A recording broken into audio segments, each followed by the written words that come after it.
Hello, everyone. My name is Nathaniel, Bott here with Stephen Olschanski. We're the State News football writers. Here to preview a little non-conference game in the middle of Big Ten season for the Spartans as BYU comes into town. Stephen, two-game losing streak for MSU. What needs to change for them? I think drastically what needs to change is the offensive play calling. I think they may have been too conservative. Tyler O'Connor looks good, and I just don't think the offensive line is giving him much protection at all. So I don't know whether it's going to be play calling or whether they just have to be better on the offensive line. Yeah, when you look at BYU's defense, you got Butch Powell. He's a linebacker. I think he's 13th in the country in tackles. Kai Nakau, he's leads the nation in interceptions with 4. He's a ball hawk, but other than that, BYU's given up over 440 yards of total offense, over 300 yards passing.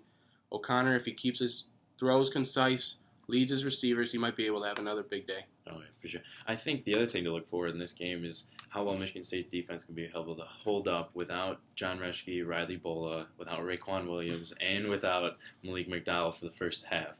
So, especially with dangerous running back, I think he's probably the second best running back in terms of stats in the country, in Jamal Williams, and he's got just over 700 yards, 8 touchdowns, and I think he averages about 6.5 per carry. So he's going to be quite the threat, and without Malik McDowell for the first half and Raekwon Williams has been probably the biggest, better surprise of the defensive line.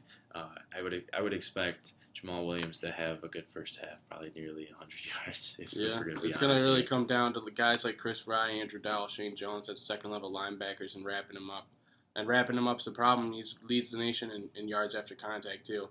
And you also look at Taysom Hill. Taysom Hill, he hasn't thrown the ball particularly well. He's over 1,000 yards, but 5 TDs to 6 interceptions. Yeah. But he's also a dual-threat guy. He's ran the ball over 50 times this year, over 200 yards and 2 touchdowns. So it's definitely someone to watch if the defensive line can generate any pressure, like Demetrius Cooper talked about earlier this week. Then they're going to have to still wrap up Taysom Hill because he can avoid those kind of pass rushes. And, Stephen, one last thing here. What about the running game?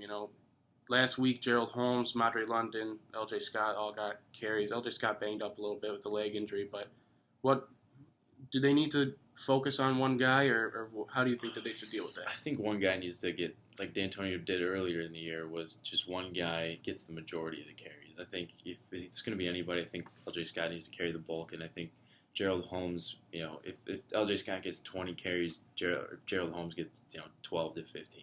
And I think you need to keep somebody fresh because that's usually a good game plan, especially later in the game if you're going to wear somebody down. But I do think they need primarily just one back to get the majority of the carries. Well, I think that's what you saw against Indiana, too. Gerald Holmes didn't enter the game until the fourth quarter, and then the final drive when MSU needed to tie it up, he was a big factor. That'll do it for us. BYU and MSU kick off from Spartan Stadium at 3:30. Center field will have the number 6 in the helmet in honor of Mylon Hicks. They previously did that in the Wisconsin game with the number 3 in honor of Mike Sadler. But kickoff once again at 3:30. You can stay with the State News for our pregame, during game, and post-game coverage. And make sure to follow us on Twitter at @thesnooze_sports.